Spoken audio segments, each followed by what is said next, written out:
Gracias, Señor, por este privilegio tan maravilloso de disfrutar a estas alturas de nuestra vida de este mover genuino de Dios. A ti la gloria, Padre, en el nombre de Jesús. Amén y amén. Aleluya. Hermanos queridos, vivimos en una generación, en unos tiempos, como dijo la palabra de Dios, difíciles y peligrosos, donde la maldad se ha multiplicado de una manera tremenda, donde vemos que cosas que hoy en día son normales, en nuestra época eran auténticas aberraciones o barbaridades que incluso hasta te daba vergüenza mencionarlas o hablar de ellas. Y todo esto no es producto de la casualidad. El Señor Jesucristo nos dio muchísima información acerca de las cosas que iban a ocurrir en los postreros días, en los últimos tiempos. Y ya estamos viviendo en esos postreros días. Y el que no sienta en su corazón que estamos en la recta final de la historia de la iglesia es porque está ciego y su corazón tal vez se ha endurecido o se ha enfriado, vete tú a saber. El Señor Jesucristo dijo que la maldad se multiplicaría.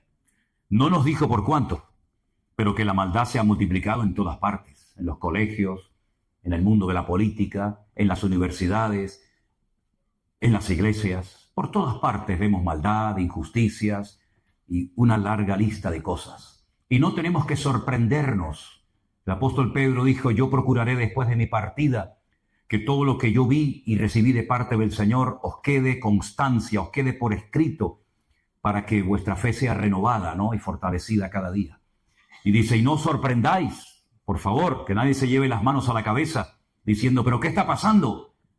Porque el fuego de prueba ya ha comenzado y el Señor está comenzando a limpiar y a tratar con su iglesia, con su pueblo. Y tenemos muchísima información a lo largo y ancho de la palabra de Dios para saber cómo tenemos que actuar y cómo tenemos que comportarnos. Y todo esto que ha sucedido, donde nosotros hemos utilizado las redes sociales, el poder de las redes sociales para llevar a la gente a un compromiso con el Señor, a ser autodidactas, a no depender de un pastor, de una iglesia, de un culto, de un retiro, sino preparados en casa para que en cualquier momento que nos vuelvan a encerrar o que nos cierren las iglesias o lo que suceda, con permiso de Dios, sepamos cómo tenemos que actuar. Que nos enamoremos de la palabra. Está bien reunirnos, está bien escuchar los cultos, ver los devocionales, venir a reuniones como esta, está muy bien. Pero hermanos queridos, tenemos que estar preparados para aún cosas peores que se avecinan en el horizonte y que la iglesia tiene que estar preparada. A lo largo de la Biblia, no digo en todos los libros, pero sí en 3/4 partes de la Biblia, 3/4 partes de la Biblia, es un material profético cargado de una información espectacular para que la iglesia supiera adaptarse y moverse en cada etapa de la historia en la cual ha vivido. Lógicamente nosotros no somos o no formamos parte de la iglesia primitiva, donde allí mataban a los hermanos y los encarcelaban como cosa normal. Nosotros estamos viviendo en otro tipo de persecución, tal vez más diplomática o más camuflada, pero no deja de haber persecución de alguna u otra manera. Ahora bien, cuando vamos a la palabra de Dios, encontramos que el Señor siempre nos dice, velad y orad, que no os sorprendan estas cosas, que no venga el ladrón y os robe la bendición de vuestros corazones, ¿no? La pregunta es, ¿cómo puedo velar? ¿Cómo puedo prepararme adecuadamente para lo que se avecina? Permítame llevarles al último libro de la Biblia, que es el libro del Apocalipsis, donde un anciano llamado Juan, uno de los hombres que vivió más cerca del corazón del Señor Jesucristo, escribe este libro, y él está desterrado en una isla aquí en Europa llamada la isla de Patmos. Una isla donde los romanos lo habían lanzado, como antaño, por ejemplo, se mandaba a la gente al destierro a la isla de Fuerteventura. Quiero recordarles que el dramaturgo español Miguel de Unamuno fue desterrado a la isla de Fuerteventura, porque aquello es un páramo tremendo, no es la Fuerteventura turística de hoy en día, ¿no? Los romanos mandaban a la gente para que se murieran de hambre, de sed, de frío o de lo que fuera a la isla de Patmos, después de haber intentado en varias ocasiones acabar con la vida de Juan. No piensen que Juan no había pasado por luchas y por pruebas, pero él había recibido una promesa. Y las promesas de Dios se cumplen sí o sí en nuestras vidas. El Señor le dijo cuando estaba restaurando a Pedro junto al lago de Genesaret, Pedro, ¿tú me amas? Cuando Pedro le dice en varias ocasiones que ama al Señor, el Señor le dice, muy bien, te voy a dar otra oportunidad. Apacienta a mis corderos, atiende mi rebaño, atiende mi obra. Y después le profetiza la forma como él va a morir. Cuando Pedro escucha aquella palabra que va a morir crucificado, glorificando de esta manera al Señor, se queda mirando a Juan y le dice, Señor, ¿y a este qué le vas a decir? Y el Señor le dice, déjalo, porque yo quiero que él quede hasta que yo venga. Y dice que se corrió el rumor entre los discípulos de que Juan no iba a morir. Pero el mismo Juan en el Evangelio, en el último capítulo, dice, no me dijo el Señor que yo no iba a morir. Ustedes interpretaron mal la palabra. Lo que me dijo el Señor es que yo iba a quedar hasta que yo viera su venida. Evidentemente el Señor Jesucristo aún no ha venido. Bueno, vino la primera vez, evidentemente, ¿no? Pero no en su segunda venida. Pero él sí la vio, digamos, de una forma profética, a través de sueños, a través de visiones, y por eso él escribe el libro del Apocalipsis, donde él relata la segunda venida del Mesías, de Cristo, y los acontecimientos previos a su venida y los acontecimientos posteriores a su venida. Y él está en la isla de Patmos y dice en el capítulo 1, verso 10, yo estaba en el Espíritu en el día del Señor. Y oí detrás de mí una gran voz como de trompeta. Yo estaba en el Espíritu en el día del Señor. Esto del día del Señor tiene una doble interpretación, pero voy a decir cuál es la correcta en este caso. El día del Señor muchas veces en el Antiguo Testamento hace referencia al Shabbat, al día de reposo, al séptimo día. Ese era el día que se apartaba para la familia, no necesariamente para el culto, sino era el día de reposo. Es el único día de la semana que tiene nombre. En hebreo los días de la semana no tienen nombre. Yom Rishon, Yom Sheni, Yom Shalishi, Yom Revi, Yom Hamishi. Es el día primero, día segundo, día tercero, día cuarto. No hay como nosotros lunes. Claro, el lunes el culto a la luna, el martes a Marte, el miércoles a Mercurio. No existe eso en hebreo, son números. Pero el último día, el primer día de la semana, se le llama Shabbat, que es el día de reposo, el día en el cual se reflexiona en torno a la palabra de Dios, el día en el que se reúne toda la familia, los padres bendicen a sus hijos con imposición de mano, etcétera, etcétera. A eso hace referencia muchas veces la expresión el día del Señor. Pero hay otra expresión, o mejor dicho, la misma expresión, que se aplica a la aparición del Señor. El día del Señor, del cual hablan muchos profetas en el Antiguo Testamento, habla acerca de su segunda venida. Y a esa es a la que se está refiriendo Juan en esta ocasión. En el día del Señor, yo estaba en el Espíritu. Ahora, si os dais cuenta, en nuestras Biblias, la palabra Espíritu está con mayúscula. ¿Lo veis ahí? Apocalipsis 1:10. En hebreo no existen palabras con mayúsculas y palabras con minúscula. Entonces, si tú ves la palabra Espíritu con mayúscula, se está refiriendo al Espíritu Santo, ¿no? Pero si pone Espíritu en minúscula, se está refiriendo al Espíritu humano. Pero esa diferencia no existe en hebreo por la mayúscula o por la minúscula, sino que cada palabra, cada término tiene su palabra adecuada, por lo tanto no hay lugar a confusión.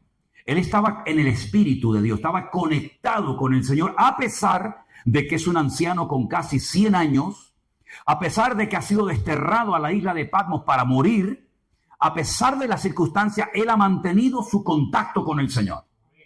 Él no está destrozado, él no está hundido, él no se está quejando, él está en el Espíritu, conectado con el Señor a pesar de las circunstancias, a pesar de la soledad, a pesar del frío, a pesar del hambre, a pesar de la avanzada edad que tiene. Él está en sintonía con el Señor. Y entonces cuando uno está bien conectado con el Señor, da igual si tienes comida o no. Da igual si vives en Colombia, Perú, México, Corea del Norte o la China. Cuando tú estás conectado con el Señor te habla, el Señor te ministra, el Señor te bendice. Porque has estado en un ambiente cargado y pesado, pero tu comunión, tu relación con el Señor está intacta. Y por eso dice que él oye la voz de Dios. Él oye la voz del Señor. Y el Señor le dice algo muy interesante y le dice, mira, yo soy... Claro, date cuenta que el Nuevo Testamento ha sido traducido del griego. Pero el Señor no le hablaba griego a Juan, le hablaba en hebreo. Aquí dice, yo soy el alfa y la omega. El alfa y la omega es la primera y la última letra del abecedario griego. El Señor le dijo, yo soy Aleph Betav. Yo soy la Aleph y la Tav, la primera y la última letra. Pero bueno, yo soy el primero y el último. Escribe en un libro lo que ves y envíalo a las 7 iglesias que están en Asia. Y le da el nombre de 7 congregaciones. Date cuenta que no se menciona la iglesia de Corinto, no se menciona la iglesia de los filipenses, no se menciona la iglesia de los colosenses. o de los tesalonicenses, pero el Señor le dice, lo que tú vas a escribir, yo quiero que lo lean en la iglesia de Éfeso, en la iglesia de Esmirna, de Pérgamo, de Tiatira, de Sardi, de Filadelfia y de Laodicea. ¿Es que no existían otras iglesias en aquella época? Claro que sí. Por supuesto que existían más iglesias. La famosa iglesia de Corinto, ¿no? La iglesia de, no sé, de Roma o la iglesia de Jerusalén. ¿Por qué el Señor escogió a estas y no a otras iglesias? Bueno, hay varias interpretaciones o varias aplicaciones. Algunos creen que evidentemente eran iglesias que existían en la realidad, pero pueden ser iglesias representativas de las 7 estratégicas del diablo para destruir al pueblo de Dios a lo largo de la historia. El enfriamiento, la pérdida de visión espiritual, la falsa doctrina, las falsas profecías, etcétera, etcétera. Si analizas, que no lo vamos a hacer porque no tenemos tiempo, pero si analizáramos una por una las iglesias que se mencionan en el libro del Apocalipsis, te vas a dar cuenta que no hay 2 iglesias iguales. Esto es como los hijos. Tú puedes tener 2, 3, 4, 5 hijos o más, y te vas a dar cuenta que son del mismo padre, son de la misma madre, pero no hay 2 iguales. Uno es abierto y extrovertido, el otro es tímido y reservado, el otro le gusta la electrónica, al otro no le gusta nada. Es decir, te vas a dar cuenta de que las iglesias son casi en ese sentido como los hijos, ¿no? Aunque nosotros, yo doy muchas gracias al Señor que trabajamos con la mentalidad, y esto es algo muy importante que ustedes tienen que tener siempre en cuenta. Nosotros trabajamos con la mentalidad de que somos una sola iglesia. Nos reunimos en diferentes lugares por cuestiones geográficas, ¿verdad? Pero somos una sola iglesia. La iglesia, yo no vengo aquí de visita. Esta es mi iglesia. Yo soy el pastor de esta iglesia. Y cuando voy a Bruselas, yo voy a mi iglesia. Y cuando voy a Colombia, yo voy a mi iglesia. Y todos los pastores trabajamos con esa mentalidad. No, mi iglesia, mi culto, y aquí estamos bien, pero si la otra le va mal, pues allá ellos. No. Aquí trabajamos como una piña, y por eso Alberto se va ahora aquí, y Iván se va a la otra, y Anderson viene por acá, y Marco se va. ¿Por qué? Porque trabajamos con la mentalidad de ser una sola congregación, a pesar de que, lógicamente, nos reunimos en diferentes lugares. Faltaría más, ¿no? Pero, sin embargo, estas 7 iglesias, en cierto sentido, no solamente, nos hablan acerca de cómo el diablo va adaptando la estrategia según los tiempos, sino también vemos cómo el Señor se presenta y obra y habla en cada iglesia de una forma tal vez diferente a la anterior. Porque la forma como Juan ve al Señor nunca lo había visto así, nunca lo había visto con los pies bruñidos como el bronce, nunca. Juan nunca vio al Señor por ejemplo, con los ojos como llama de fuego, o con una túnica blanca que le llegaba hasta los pies con un cinto de oro a la cintura. Nunca oyó su voz como estruendo de muchas aguas, ¿verdad? Nunca cayó muerto ante su presencia. Es más, fue el único hombre que fue capaz de tener la libertad y la confianza de recostarse sobre su pecho. Cosa que hace Julie cuando tiene sueño en el coche, se recuesta sobre el pecho de Miriam, ¿no? ¿Verdad? Sin embargo, ahora cuando lo ve, dice, caí al suelo como muerto. Algo ha pasado. Ya no es ese Cristo, sencillo y humilde que vino en su primera venida. Ahora es un Cristo, un Mesías glorificado, con todo su poder y con toda su gloria. Y Juan, cuando lo ve, dice, caí como muerto a sus pies, pero el Señor puso su diestra sobre mí y me dijo algo tan bonito, ¿no? Algo que tenemos que escuchar y repetir habitualmente en nuestras vidas. No temas. No tengas miedo, Juan. No pasa nada. Todo está bajo control. Cuando tú estés pasando un problema en tu matrimonio, el Señor te dice, no temas. Tranquila. Cuando estés pasando un problema grave con tu hijo, con tu hija, no tengas miedo. Cuando estés enfermo y te digan, amigo, te ha tocado esto, no tengas miedo. Porque el miedo paraliza. El miedo no es fruto del Espíritu de Dios. El miedo fue lo que hizo que Adán se ocultara de Dios. Tremendo, ¿no? Antes hablaban, eran amigos, paseaban por el huerto del Edén, y ahora el Señor le habla, él oye la voz y le dice el Señor, Adán, Adán, ¿dónde estás? Le dice, Señor, es que oí tu voz, tuve miedo y me escondí. ¿Y por qué? Dice, porque estoy desnudo. Siempre has estado desnudo. Yo no te vestí con zapatillas Nike, no te puse ropa ni zapatos, siempre has estado desnudo. ¿De dónde viene ahora el miedo? Pero no se refería a una desnudez física, ¿no? Sino, estoy sin argumento, Señor. No sé qué decirte. Y entonces, ¿qué es lo que hace? Pues lo que suelen hacer muchas personas. Es que yo he caído yo estoy desanimado, yo estoy mal, no porque yo quiera estar así, sino por culpa de esta. Ah, ya. ¿Y a ti qué te pasa, Eva? Y dice, no, es que fue Satanás. Y siempre tratamos de buscar a un chivo expiatorio, ¿no? Sea a nivel político, a nivel espiritual. Siempre parece que yo soy la víctima de alguien o de algo. No me aman, no me llamaron, no me escribieron, el pastor, Dios, el diablo, el frío, el calor. Siempre parece que tenemos que buscar a un chivo expiatorio para justificar nuestros errores y nuestras carencias, ¿no? Ya también lo intentó Job en su momento. La Biblia dice que Job empezó a argumentar y argumentar y argumentar con Dios, y cuando terminó la conversación el Señor dice, para un momentito, Job, ¿me vas a condenar a mí para justificarte tú? ¿Dónde estabas tú cuando yo creé los vientos y le puse y creé la tierra y esto y lo otro, ¿no? Así que en el libro del Apocalipsis Juan recibe un mensaje para 7 congregaciones que, quitando la iglesia de Filadelfia, ¿sí?, todas tenían una situación complicada. Por ejemplo, la primera iglesia, la de Éfeso, dice que se habían enfriado, habían perdido el primer amor, habían trabajado, habían probado a los que se dicen ser apóstoles. Qué bueno sería que muchos de los que se llaman hoy en día apóstoles los probaran, porque dice la Biblia que los de Éfeso probaban a los que se decían ser apóstoles y los habían hallado mentirosos. Pero sin embargo, a pesar de que la iglesia de Éfeso había sufrido y trabajado y tenía un discernimiento espiritual, por lo menos lo tuvo durante un tiempo, el Señor dice, tengo contra ti que has dejado tu primer amor. Y eso es un problema grave, porque si no cambias esta situación, si no vuelve otra vez a arder tu corazón con el fuego de Dios, con la pasión de Cristo en tu corazón, yo voy a apagar la luz de la iglesia. Y ahora en mayo vamos a estar en Éfeso.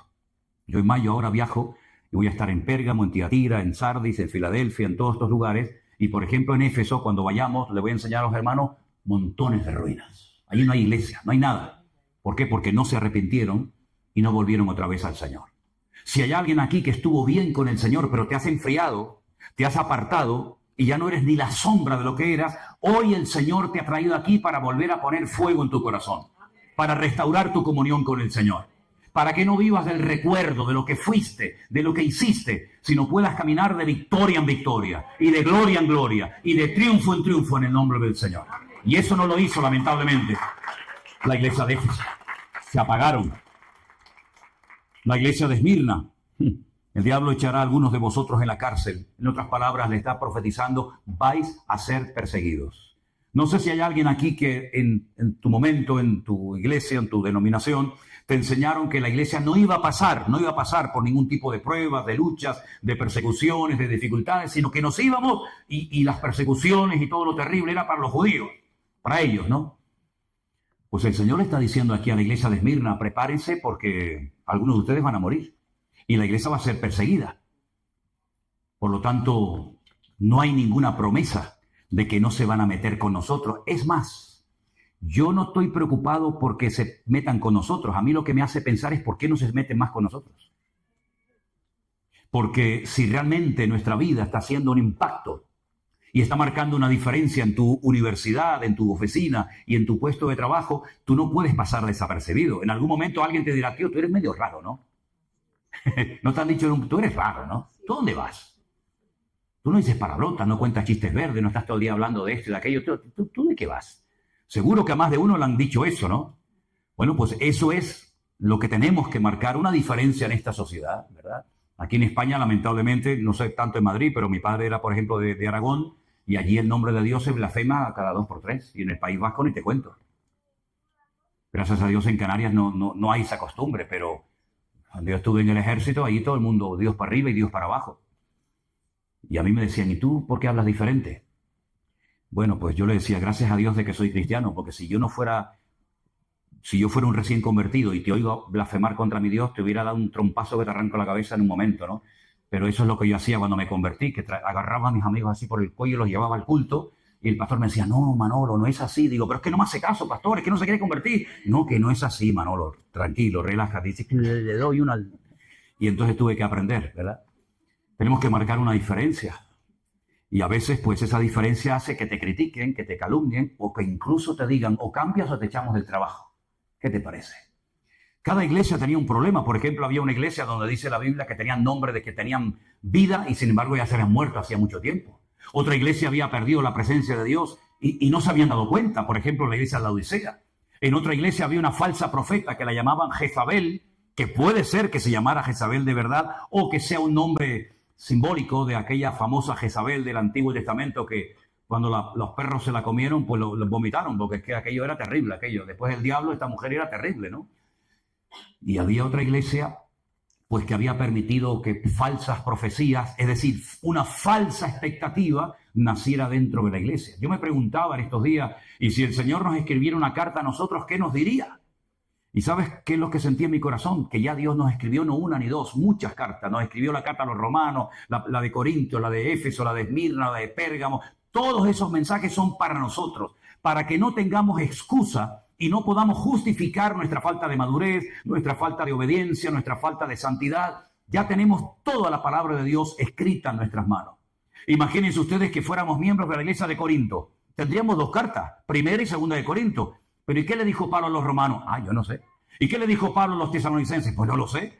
Pero gracias al Señor que toda la información que necesitamos para poder vivir vidas cristianas victoriosas, ya la tenemos.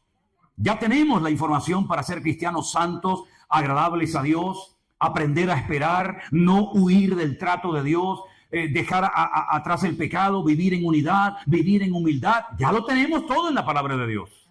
No tenemos que inventarnos nada. Ya el Señor ha revelado su palabra y la tenemos por escrito en nuestro propio idioma para que no tengamos excusa y sepamos cómo tengo que tratar a mis hijos. Y cómo tengo que administrarme económicamente. Algunos que han sido unos botarates toda la vida, que todo lo que ganaban, vamos, a la media hora ya se lo habían fundido.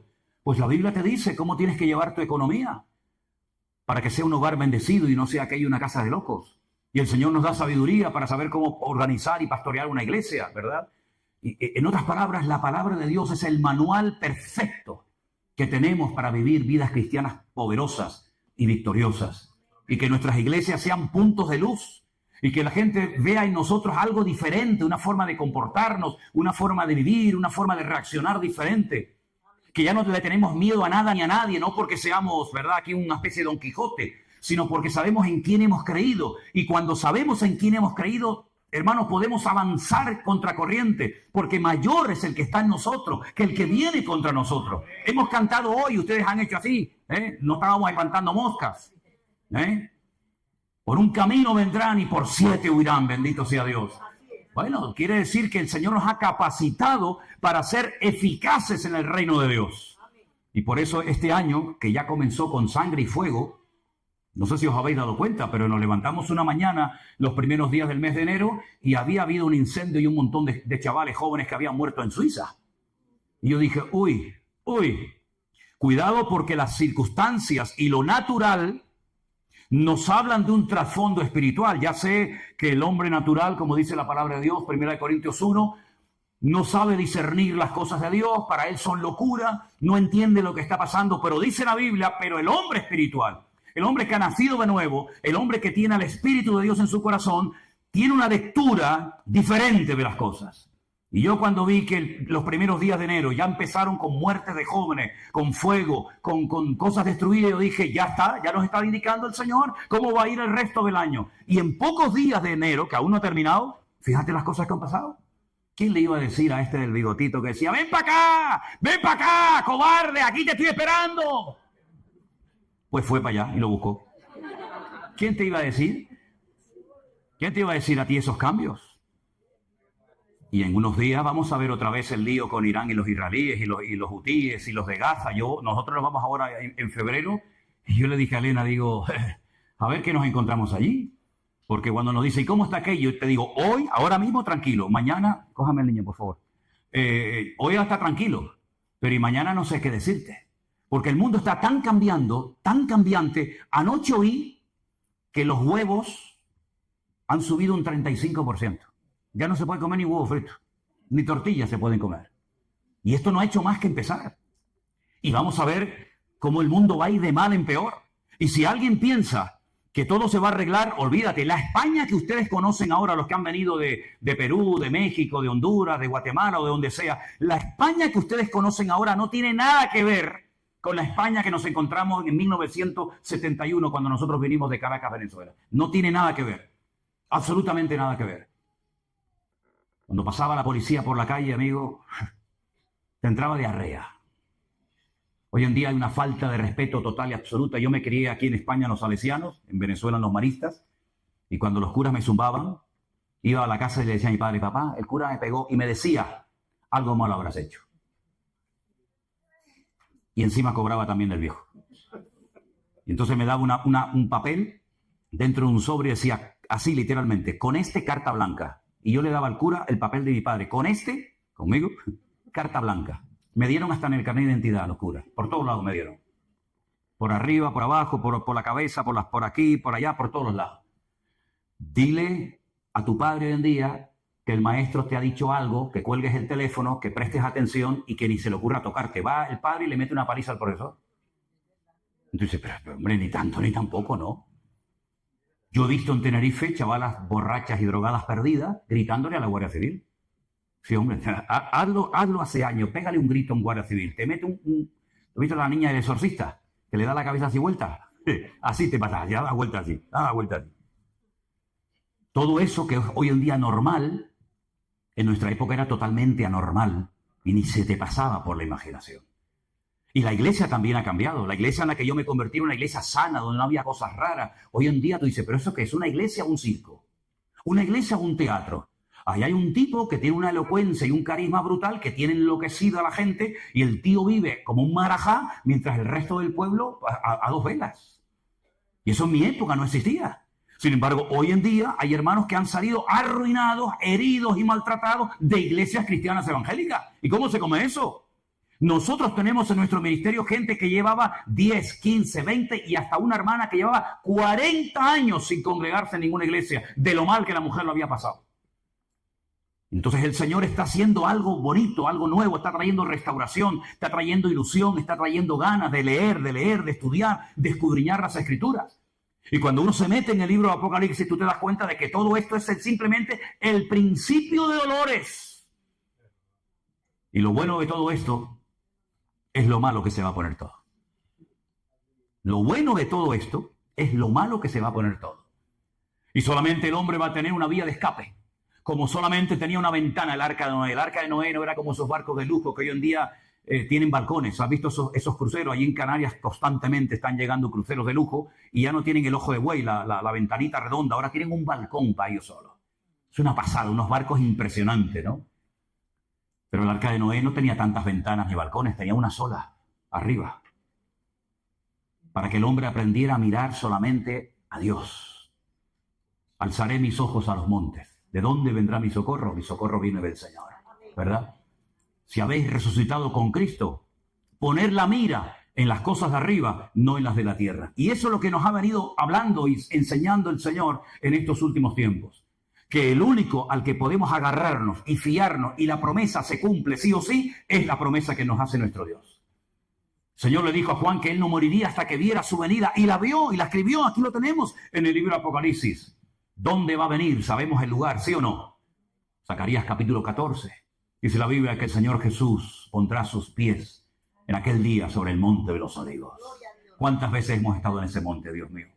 Enseñándoles a los hermanos toda Jerusalén, dónde se ahorcó Judas, dónde está el valle de los huesos secos, dónde entró Jesús triunfalmente en Jerusalén. Pues ese monte, dice la Biblia, que cuando Él venga con poder y gloria, y todo ojo le verá, y toda rodilla se doblará, se partirá por la mitad de ese monte. Y se hará un valle gigantesco, y de su interior saldrán ríos de agua viva que entrarán, ¿verdad? Unos en el mar Mediterráneo y otros en el mar Muerto y cobrarán una vida espectacular. El lugar lo sabemos, lógicamente el día y la hora no lo sabemos, pero sí tenemos multitud de señales que nos están hablando de la proximidad del cumplimiento de la palabra de Dios. Mira, ahora dentro de poco, ustedes saben que Israel es un país muy chiquitín, mucho más pequeño que cualquier provincia de España. Pues ese es el ojo del huracán, es el epicentro, ¿no? Todo lo que ocurre allí de alguna u otra manera siempre repercute en muchas áreas de la vida. Ahora se van a celebrar elecciones en Israel y probablemente, esto se está grabando y ahí queda, ¿no? Probablemente gane un hombre, no recuerdo en este momento su nombre, pero el candidato que probablemente vuelva a ganar las próximas elecciones en Israel es un hombre que en su programa electoral ya lo ha dicho claramente, ¿eh? Ya ha ido a saco, al grano, para que no haya ningún tipo de duda. Si yo gano las elecciones, lo primero que voy a hacer es reconstruir el tercer templo en Jerusalén. Hala, tócate las narices. ¿Qué te parece, amigo? Así. Dice, ¿qué es eso? ¿Saben lo que significa reconstruir el templo de Jerusalén? ¿Y dónde se va a reconstruir ese templo? En lo alto del monte Moriah, que antiguamente era un monte, pero que ahora es una explanada gigante. Y en el centro mismo de esa explanada hay una cúpula redonda, no es una mezquita, es el domo de la roca. Debajo de esa cúpula de oro hay una roca gigantesca, enorme, que fue el altar que utilizó Abraham para sacrificar a su hijo Isaac. No a Ismael, como dicen ellos, sino a Isaac. Y ellos dicen que ese es el centro geográfico del mundo, el ombligo de la tierra. Allí estaba el centro del jardín del Edén, como ellos dicen, ¿no? Y al lado hay una cúpula más pequeñita, como de color bronce o marrón, que se llama la famosa mezquita de Al-Aqsa, donde están los mártires de Al-Aqsa y toda esa historia. Pues en ese lugar se tiene que reconstruir el tercer templo. Pero resulta que durante siglos, escucha bien esto, siglos, faltaba un elemento indispensable. No hablo de la menorá, del candelabro de 7 brazos, ni de otros elementos. Todo eso ya está preparado, la ropa, las trompetas, los instrumentos, absolutamente todo. Hasta aceite de aquella época también, para ungir. Faltaba un animal. Qué cosa más rara, Faltaba la parada humana. La vaca roja, una vaca que tiene todos los pelos de su cuerpo de color rojo, no puede tener ni uno diferente porque automáticamente queda descartada y no se puede manipular genéticamente. Y entonces esa vaca se pone sobre el altar, se sacrifica, se quema totalmente, según el ritual de la ley de Moisés, ¿vale? Y con esa ceniza es como una especie de jabón, por así decirlo, se purifica la explanada del templo y se limpia no sé qué, y se limpia aquello y se limpia tal. Y esa vaca no aparecía, y no aparecía, y no aparecía por ningún lado. Pero resulta que hay una población en Israel donde últimamente estamos llevando a los grupos que se llama Shiloh. Shiloh es una montaña que está en medio de un montón de poblaciones árabes y allí atravesando parte de Samaria llegamos con los grupos y allí le explican con películas y con hologramas toda la famosa historia del Mishkan o del tabernáculo de Moisés. Cuando entraron las 12 tribus de Israel a la tierra prometida, colocaron el tabernáculo en Shiloh y estuvo por más de 400 años. Y allí se crió Samuel, allí subía Ana, allí subía Elcana, allí estaba Ofni, allí estaba Fines, allí estaba el sacerdote Elí, etcétera, etcétera. Hasta que los filisteos vinieron, le prendieron fuego al tabernáculo y se destruyó. Y vamos allí con los grupos y resulta que allí hay una proyección de una película. Y cuando la película termina, suben la pantalla, imagínense detrás de esta pared, la suben hacia arriba, y allí encontramos las famosas vacas rojas. Antes había 6, creo que ahora solamente hay 5, y es impresionante ver esos animales que hacía siglos que no aparecían, y ya están allí preparados, y han venido gente de Estados Unidos, del estado de Texas, para cuidarlas y mimarlas porque no pueden tener ninguna marca, no pueden sufrir ningún daño. Son vacas que están especialmente preparadas y, digamos, diseñadas de alguna manera para sacrificarlas en el templo de Jerusalén. Entonces uno dice, ¿y qué falta para que esta gente suba arriba y construya el templo? Nada, ya está todo listo. Y este señor que se quiere presentar ahora a las próximas elecciones, que probablemente las gane, pues resulta de que lo primero que ha dicho es, yo voy a reconstruir el templo de Jerusalén. ¿Habla la Biblia acerca de esto? Por supuesto que habla la Biblia. El apóstol Pablo, inspirado evidentemente por el Espíritu Santo, dijo que el anticristo, este político, este líder mundial, dice que odia todo lo que es objeto de culto, tanto que se sienta en el templo de Dios, haciéndose pasar por Dios. Es decir, que si este político va a ir a Jerusalén, pero no al muro como van todos, sino arriba al templo y lo va a profanar y va a decir, aquí no se adora a nadie más que a mí, quiere decir que para que esa profecía se cumpla, tiene que ser reconstruido el templo de Jerusalén, ¿sí o no? Pues ya está todo listo. Y si este señor gana las elecciones, ya digo, y comienzan a reconstruir, claro, algunos dirán, pero claro, ahí arriba están los árabes, tú. Cuidado que esa esplanada de las mezquitas está bajo protectorado de Jordania, del rey Hussein. Y se va a liar una que no vea. Claro, es que ya lo estoy diciendo. Es que esto no va mejor, esto va peor. ¿Por qué piensan ustedes que están tratando de acallar y de frenar y no destruir, porque no lo van a destruir completamente, porque lo dice la Biblia? ¿Por qué están tratando a Irán de que no tenga la bomba atómica, de que no tenga misiles? ¿Por qué se va a atacar otra vez a Irán? Esto es cuestión de días o de semanas. ¿Por qué se va a atacar? Porque se vuelve a repetir la historia. Porque si usted quiere saber lo que va a suceder, tiene que saber lo que ha sucedido en el pasado. Porque la Biblia dice qué es lo que será. Lo mismo que fue. Cuando David sintió en su corazón el anhelo, el deseo de construir un templo para Dios, Dios le dijo, tú no lo vas a construir. Y algunos dicen, bueno, es que había derramado mucha sangre, pero es que no se refería a esa sangre, porque esa sangre que había derramado y esos enemigos que había derrotado era por mandato divino. Entonces, primeramente me matas para que los destruya y ahora no me dejas construir el templo porque he derramado sangre. ¿No se referiría más bien a la sangre inocente de aquel soldado llamado Urías? Ay, amigo, tú has matado a Urías, te has acostado con su mujer y te voy a permitir a ti levantar el templo. No, hasta ahí podríamos llegar, amigo. Tú somete a todos los enemigos, haz los tributarios que te pagan impuestos, uno que te traiga la madera, el otro que te traiga el oro, prepara todo porque será tu hijo Salomón el que construya el templo de Jerusalén en un periodo de paz de 40 años. Ahora hay un enemigo en Oriente Medio que ha dicho claramente, queremos hacer una fiesta nuclear en Israel, destruir Tel Aviv, destruir Jerusalén, etcétera, etcétera. A ese enemigo hay que frenarlo temporalmente y cuando todos los enemigos de la zona, curioso, ¿no? Todo esto de los pactos de Abraham, ahora se habla de los pactos de Ciro, cuando todos los enemigos estén, entre comillas, quietos durante un tiempo, se reconstruye el templo, y a los 3 años y medio de haber reconstruido el templo, se monta otra vez la marimonena, se monta otra vez el follón, y entonces será tiempo de angustia, cual nunca la hubo desde que hubo gente hasta entonces. Pero en aquel tiempo será libertado tu pueblo, y verán la gloria del Señor. Por lo tanto, hermanos, hay una generación que tendrá que ver todo esto. Hubo una generación que vio el diluvio, hubo una generación que visitó y disfrutó del templo de Jerusalén, hubo una generación que conoció y caminó personalmente con Jesús, pero tendrá que haber una generación que vea la reconstrucción del templo, que vea cómo las profecías de los últimos tiempos se cumplan, y yo creo que nosotros ya formamos parte de esa generación.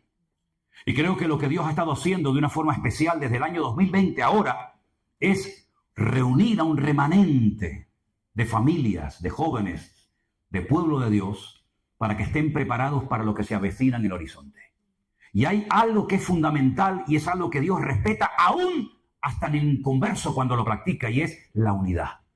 Hemos leído y hemos cantado y hemos predicado 1000 veces del famoso Salmo 133, que dice, mirad cuán bueno y cuán delicioso es habitar los hermanos juntos en armonía. En hebreo dice, yahad, que sean uno, a pesar de que pueda haber diferentes opiniones, o uno. Y ahí es donde Dios va a enviar bendición y vida eterna. Lo cual quiere decir que Dios nos está enseñando a trabajar juntos, en armonía, aunque uno es bautista, y el otro es pentecostal, y el otro es payo, y el otro es gitano, y este es de Perú, y el otro es de México, pero hemos aprendido el poder de la unidad. Fíjense qué poderoso es el principio de la unidad, que cuando Dios mandó el diluvio no había unidad. Cuando Dios decidió eliminar la humanidad por medio de las aguas del diluvio, todos se peleaban los unos contra los otros, había violencia, había agresividad, había abuso de poder. Al no haber unidad, Dios dijo, basta, hasta aquí hemos llegado. Amigo, pero cuando se juntan para construir la torre de Babel, dice que estaban unidos como una piña, eran uno. Todos hablaban lo mismo, y no solamente se refiere a que hablaban el mismo idioma, sino que estaban unidos en un mismo sentir, con un mismo proyecto, con un mismo plan, y entonces Dios, respetando el principio de unidad, lo que hace es que los confunde, pero no los destruye. Si eso pasó con los inconversos, ¿cuánto más si somos capaces de unirnos en el nombre de Jesús para trabajar juntos? ¿Entienden ahora el poder de la unidad? ¿Entienden por qué Pablo, a punto de morir en la cárcel en Roma, le dice a Epafrodito, escribe, dile a la hermana Evodia y a Síntique. Fíjate las cosas que este hombre tendría en la cabeza. Latigazos por aquí, la espalda destruida, una iglesia por aquí, un obrero que le sale rana, la iglesia que no sé qué. Y de repente Pablo dice, dile a la hermana Evodia y a Síntique que sean de un mismo sentir. Pero ¿qué más da si la iglesia tiene 500 personas, pero hay 2 que se llevan mal? Y por ahí se va la bendición. Date cuenta lo importante que tú eres para mantener la unidad de la iglesia, que tú puedes aportar bendición o puedes ser un desastre aquí adentro. Y yo voy a pelear con todas mis fuerzas, con uñas y dientes, hasta que Dios me dé fuerza para tener a esta iglesia y a este ministerio unido y que nadie asome la cabeza, sino solamente el Rey de Reyes y el Señor de los Señores, porque Dios bendice la unidad del pueblo de Dios. ¿Cuántos dicen amén? ¡Aleluya! Así que peleemos por la unidad. Dice la Biblia, en cuanto dependa de vosotros, y mucho depende de ti, en cuanto dependa de ti, mantener la unidad en el vínculo de la paz. Porque ¿sabes qué? El que atenta contra la unidad y la paz de la iglesia es un terrorista espiritual. Es una persona que viene a atentar contra el cuerpo de Cristo y eso es algo tremendamente sagrado. Por eso la palabra del Señor nos enseña que la unidad que produce el Espíritu, no nosotros, la unidad la produce el Señor. Tú y yo, cada uno de ustedes, somos responsables de mantener esa unidad. Y a veces en el cuerpo hay que operar. A mí me han operado 5 veces, Yo he estado 5 veces encima de la mesa de un quirófano. Y a veces hay que estirpar. Y a veces hay que cortar. Y el Señor dijo, más vale entrar con un ojo al cielo que no entrar teniendo los 2. Y más vale entrar con una mano que teniendo las 2 y al final te vas al infierno. Entonces, a veces el Señor tiene que intervenir. Por eso, si me permiten, ustedes tienen tiempo, ¿no? ¿Sí? Yo pregunté a Miguel, ¿cuánto tiempo tenemos aquí? Me dijo, indefinido.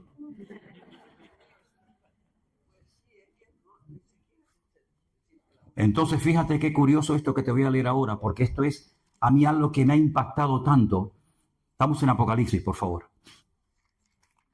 La Biblia dice que en el libro de Apocalipsis había una mujer. Las mujeres en la iglesia son una bendición.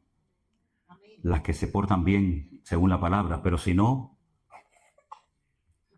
dice que la mujer en la vida del hombre es la clave o el clavo. Tú verás. Tengo unas pocas cosas contra ti, Apocalipsis 2:20. Tengo unas pocas, pero no me gustan.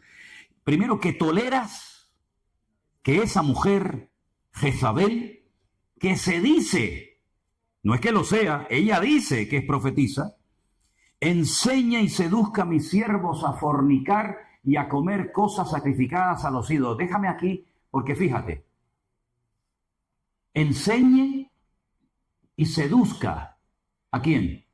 A mis siervos, ¿a qué? A fornicar, sí, son relaciones sexuales prohibidas, y a comer cosas sacrificadas a los ídolos.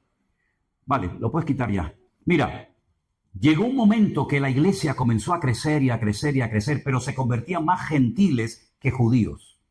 Y las costumbres de los gentiles eran y son totalmente diferentes a las costumbres de los judíos. Y comenzó el choque cultural en la iglesia. Ay, es que en mi país no se hace eso y en mi país no se hace lo otro. Y empezaron los problemas dentro de la iglesia. ¿Cuál fue la solución o el remedio para solucionar el follón en las iglesias? Vamos a reunirnos todos los apóstoles y el liderazgo de la iglesia en Jerusalén en un concilio, famoso concilio de Jerusalén. Hechos capítulo 15. Allí está Pablo, Santiago, Pedro, etc. Y después de mucho debatir y después de mucho hablar, oye, mira que se están convirtiendo muchos gentiles, resulta que esta gente se va a la carnicería y ha comprado chuletas, pero es que el dueño de la carnicería no es cristiano, tampoco es judío. Y resulta que para matar 2 pájaros de un tiro, el tío lo que ha hecho es coger la vaca, se la presenta, la sacrifica a Baal, queda bien con su Dios, luego la corta en tiras y la vende al público. Y los gentiles vienen, compran esa carne y están comiendo carnes que han sido previamente sacrificadas a los ídolos. Y los judíos dicen, eso no se puede, eso es un delito terrible. Y el otro decía, pues estaban riquísimas, las chuletas estaban de perla. Y uno y otro, y dice, no, esto no puede ser, esto. Nos estamos peleando por la comida, pero ¿esto qué cosa es? Entonces dicen, miren, le ha parecido bien al Espíritu de Dios, al Espíritu Santo y a nosotros, que escribamos unas cartas y las mandemos por todas las iglesias diciéndoles que para no ofender, para no herir la débil conciencia de algunos hermanos, digan a los hermanos que no coman carne sacrificada a los ídolos, ni cosas que tengan sangre, ni nada de eso. No estoy hablando del Antiguo Testamento, estoy hablando del Nuevo Testamento, Hechos capítulo 15. Entonces, de esta manera vamos a evitar que las iglesias se peleen, que los hermanos se enfrenten por la comida, que es una vergüenza. Entonces, las cartas se escribieron, llegaban a las iglesias, hermano, mira, a partir de hoy las medidas de régimen interno de la obra son estas, y perfecto. Pero ahora llega esta señora, llega Jezabel en la iglesia de Tiatira y dice, no, de eso nada. Esto es lo que han decidido los pastores, los apóstoles en Jerusalén. Pero yo voy a enseñar que se puede fornicar, relaciones sexuales fuera del contexto que Dios ha establecido, y además vamos a comer todos carne sacrificada a los ídolos. Y el pastor de la iglesia se lo permitía. Es decir, que, si me permiten, el pastor de la iglesia era un pelele.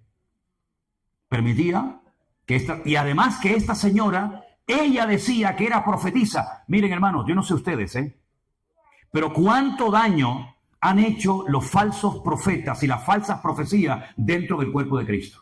No es que me dijo el hermano que lo vendiera todo y que me fuera a África de misionero. ¿Quién te lo dijo? No, un profeta que vino a mi iglesia. ¿Te lo dijo Dios? No, entonces no vendas nada ni te vayas a África. Vete a Móstoles a repartir folletos.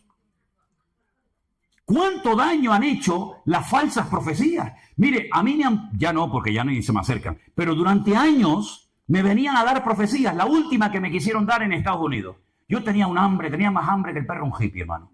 Un hambre terrible, todo el día hablando, habla con este. Y yo tenía un hambre, estaba en la cola para comer y de repente me tocan así por el hombro y le digo, hola, ¿qué tal? El Señor te dice, no, digo, mira, para un momento, hermana, para un momento. Mira, escúchame una cosa. Si el Señor, mi Dios y mi Señor, me tiene que decir algo, me lo va a decir a mí, ¿vale?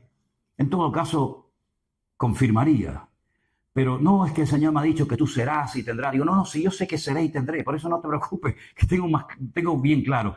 Pero, ¿cuántas veces la gente, yo he ido a cultos donde termina el predicador, ni por ahí te pudras, ni gracias le dieron al hombre que predicó 2 horas. Pero luego llega el profeta y empieza, ven hermana, que te voy a dar una profecía. Como un amigo mío que yo tenía en la iglesia cuando yo era joven, no estaba casado ni nada, y estaba enamorado de una chavala de la iglesia. La chavala no hacía ni caso, Y venga y venga y venga, y al final no se le ocurre otra cosa que llegar a la chica y le dice, hermana, el Señor me dice que te tienes que casar conmigo.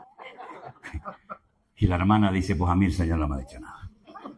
A ti el Señor te habrá dicho misa, pero a mí no me ha dicho nada. Le dio una cachetada sin manos. Entonces la Biblia dice que hay que filtrar todo por la palabra de Dios. Ya no es el sentir, a mí me parece, yo creo. No, mire. Aquí tenemos la palabra de Dios por escrito. Y si alguien se atreve a decir o a compartir algo, lo tenemos que comparar con la palabra de Dios. Porque no es Dios el que se tiene que sujetar a ti. Eres tú el que te tienes que sujetar a la palabra del Señor. ¿Y cuántas veces por respeto, por ingenuidad, porque te da corte decir no? ¿Cuántas veces los hermanos se han hecho falsas expectativas?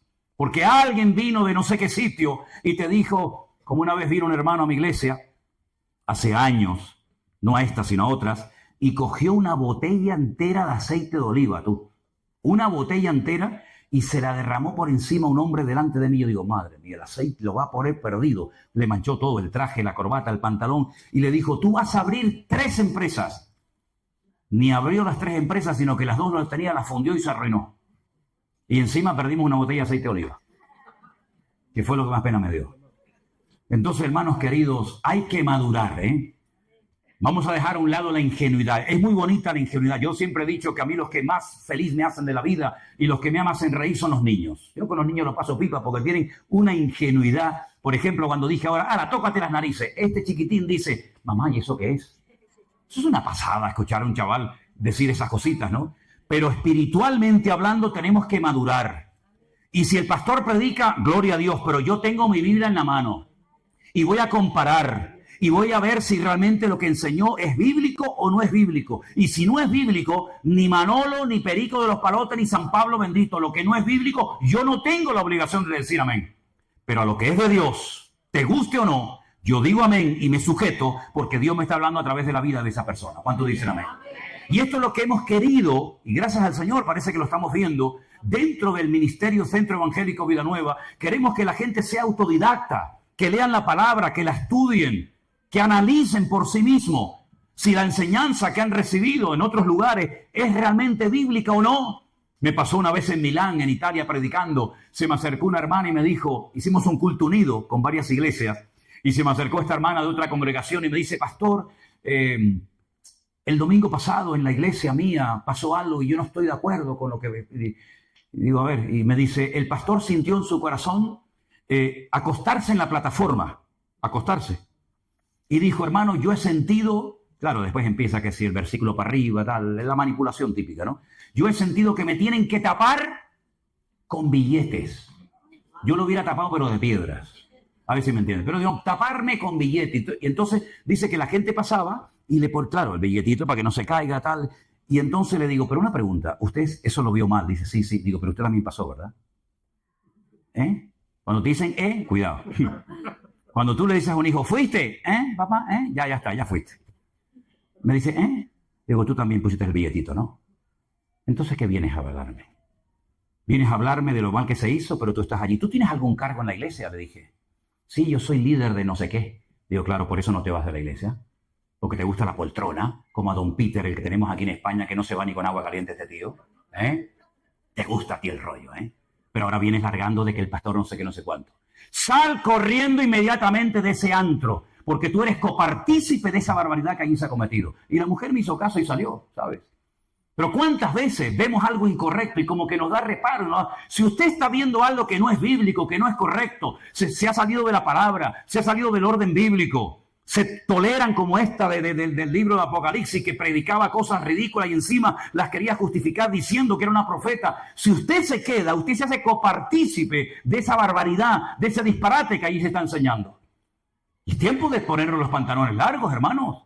Pablo dijo, cuando yo era niño, pues yo hablaba como un niño. Yo actuaba, pensaba y actuaba en la vida como un niño, mas cuando ya fui hombre, dejé lo que era de niño. Entonces nosotros decimos, hermano, ¿cuánto tiempo lleva usted en la iglesia? O en las iglesias, porque hay algunos que le van a faltar iglesia, porque han estado ya en todas. Ya es tiempo de madurar. Ya es tiempo de decir, esto no es bíblico. Esto no está por ninguna parte, esto no tiene ni pies ni cabeza. No, es que lo enseñó el pastor, como si lo predica el Susan Corda, a mí me da igual. Esto no está en la palabra de Dios. Entonces, hermanos, nosotros queremos que la gente crezca, que la gente madure y que la gente cuando abra la palabra de Dios, oren y le digan, Señor, ilumíname con tu palabra. Y si tiene alguna duda, pregunte. Pero por favor, si usted es miembro de alguna congregación, de algún ministerio, de alguna denominación, y usted ve que hace años que ya la palabra ni se toca, sino venga anécdotas, venga testimonios, venga chistes, venga esto y venga aquello, hermano, tiene que orar seriamente al Señor y preguntarse qué rayo está haciendo usted en un lugar donde Cristo no es el centro. Y permítame decirles, y termino, que hay una iglesia, no hablo del pueblo de Israel, donde Dios dice un día que le mostró a Ezequiel que quitaba su gloria del templo, ¿no?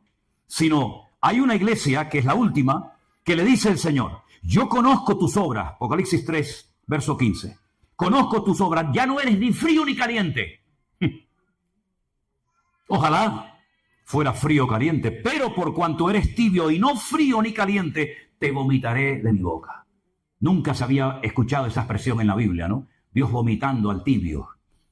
Porque tú dices, yo soy rico. Mira lo que decía la iglesia, escucha esto. Yo soy rico, me he enriquecido, de ninguna cosa tengo necesidad y tú no sabes qué eres, escucha. Desventurado, miserable, pobre, ciego y desnudo. 5 cosas que le dice el Señor a la iglesia que seguramente le habrán chocado. Dice, ¿cómo? Si somos ricos no nos hace falta de nada. Que no, miserables, pobres, ciegos, desnudos, desventurados. Por tanto, yo te aconsejo que de mí compres oro refinado en fuego, es tipo de la fe, vestiduras blancas, la justicia de Dios, la santidad, para que no se descubra la vergüenza de tu desnudez. Y ahora, más adelante, le dice algo impresionante. Yo reprendo, castigo a todos los que amo. Eso es bonito, ¿no? Que Dios nos reprenda, que Dios nos hable. Porque aquí yo estoy a la puerta. A la puerta, no había entrado, estaba a la puerta. Esto es metafóricamente, se sobreentiende, ¿vale? Yo estoy a la puerta y llamo. Si alguno oye mi voz y abre la puerta, entraré a él, cenaré con él y él conmigo. Amén. Ustedes imagínense que empezamos el culto de hoy, presentamos a los pastores nuevos, cantamos, dentro de un rato levantaremos seguramente una ofrenda, una predicación. Imagínense que el Señor no hubiera estado en este culto con nosotros en esta mañana. ¿A quién le cantamos entonces? ¿A quién? ¿A mí? Como hay una secta por ahí que le cantan al apóstol, le cantan al pastor. Fíjate tú. ¿Qué vamos a cantarle aquí? ¿A quién le vamos a cantar? Pues eso es lo que pasó en la iglesia de la Odisea. Aquí estoy a la puerta y estoy llamando. Y es que no se enteran. ¿Qué estáis haciendo ahí adentro? ¿A quién estáis adorando? ¿A quién estáis cantando? Estoy a la puerta. Si a alguno por ahí adentro todavía le queda un mínimo de sensibilidad, pues que abra la puerta y entraré. No dice a la iglesia, entraré a él, cenaré con él y él conmigo. ¿Cómo es posible que una iglesia entera, en peso, hayan perdido la presencia del Señor y ninguno se dio cuenta, ni siquiera el pastor? No sé a lo que estaban jugando, yo no sé a lo que estaban jugando allá adentro. Pero lo que está bien claro es que perdieron lo más importante que tiene una iglesia. Lo más importante no son los micrófonos, el teclado, el piano, la guitarra, no. Lo más importante es la presencia de Dios. Sin la presencia de Dios no pasa nada. Cantamos a capela, cantamos sin guitarra. Yo estuve en Cuba y entré un día en una población. ¿Hay algún cubano aquí? Bueno, estoy claro. Yo entré en San Miguel de Padrón. Ya, es que yo voy a donde nadie quiere ir, amigo. ¿Qué te parece? Ahí fui yo a San Miguel de Padrón, a jugarme el cuello. Allí estuve yo a las 6 de la tarde predicando la palabra y salía a las 8 de la mañana al día siguiente. ¿Qué te parece? La única vez que me ha pasado, ¿eh? Y ya el pastor dijo, vamos a dejarlo ya porque vamos a matar a este hombre, me dijo. Entré a las 6 de la tarde y seguí hablando y hablando y cantando y hablando y cantando y predicando. Y terminaba y la gente en los bancos decía, más. Una pasada. Aquello fue increíble lo que pasó en aquella iglesia. ¿Y saben con qué tocaban? Claro, no era una batería de estas electrónicas. Con latas, hermanos, con latas y palos. Pero la gloria que había allá adentro, ya me hubiera gustado a mí esta mañana que hubiera esa gloria aquí en este culto. Con latas, con palos, sin micrófono, ahí a capela, venga, un calor que hacía allá adentro. Sudábamos y venga agua. Y me traían el guarapo ese de las cañas, y venga guarapo. Y yo decía, de un momento a otro me va a dar un coma aquí, de un momento a otro, ¿no? ¿Qué te parece, amigo? Podemos cantar a capela, sin micrófono, sin guitarra, sentados en el suelo, no pasa nada, pero sin la gloria de Dios no se puede vivir, mi querido hermano. Y esto fue lo que le pasó a la iglesia de la Odisea. Se fue el Señor de la iglesia, tal vez no le hacían caso. Yo digo, y es una opinión personal, ya esto no es Biblia, es una opinión de Manolo Sierra. Yo creo que hay sitios donde ya el Señor no quiere estar. Sinceramente te lo digo, Yo creo que hay sitios donde Dios está comodísimo. El Señor está a gusto y dice, yo quiero estar con ese pueblo, con esa gente. Pero creo que hay otros lugares donde Dios dice, yo ahí no entro, ahí no voy. No, porque yo no soy el protagonista, yo no soy el invitado, no, yo soy uno más. Y ya tienen todo tan estructurado, tienen el programa tan hecho, que aunque yo quiera decir algo no me dejan, porque ya la iglesia no es mía, la iglesia es de don fulano de tal, o del apóstol, vete tú a saber de quién, ¿no? Que nunca nos pase eso a nosotros como familia, como ministerio, como iglesia, que perdamos la presencia del Señor y no nos hemos dado cuenta. Es que ya le pasó a Saúl, ya le pasó a Sansón y ya le pasó a la iglesia de la Odisea. Perdieron la gloria del Señor y no se habían dado cuenta. Entonces, ¿qué es lo que hay que hacer? Hermanos, parar y decir, hermano, ¿qué me está pasando? Ya no siento la presencia del Señor, ya no tengo ganas de leer la palabra, no tengo ganas de congregarme con otros hermanos, me siento raro en todos los lugares, no me ubico en ningún sitio. Hermano, ¿estás enfermo? ¿Estás enfermo? Cuando dice la palabra de Dios que donde hay 2 o 3 reunidos, hermanos, ¿qué dice la Biblia? Ahí estoy en medio de ellos. ¿Y por qué dijo 2 o 3? Porque alguna explicación tiene que tener. O el Señor dijo 2 o 3 porque no se le ocurrió otro número. No, un momento. Es que hasta el día de hoy, tú vas a Israel y no se puede hacer una reunión de oración, ni se puede abrir una sinagoga, ni hacer una reunión pública si no hay lo que llaman un minyan. Y un minyan es un número de 10 varones. Puede haber 1000 mujeres, pero no hay minyan. El minyan son 10 varones. Y cuando hay 10 varones, se puede abrir una sinagoga, se pueden hacer ceremonias, etcétera, etcétera. No hay minyan, no hay nada. Por eso Pablo se fue al río a la oración con Lidia y con todas aquellas mujeres, porque no había sinagoga donde él fue, porque no había 10 varones. Y ahora Jesús, que es judío, que sabe ese rollo que se han inventado los rabinos, les dice 10. Con que haya 2, yo estoy allí. Y tú puedes decir, sí, pero ¿estoy yo solo? No, porque yo estaré contigo todos los días hasta el fin del mundo. Así que donde tú estás, yo estoy. Así que ya somos 2, ahí está mi presencia. ¿Te das cuenta? Entonces vamos a cerrar nuestros ojos en esta mañana y decirle al Señor, Señor, sigue obrando en mi vida.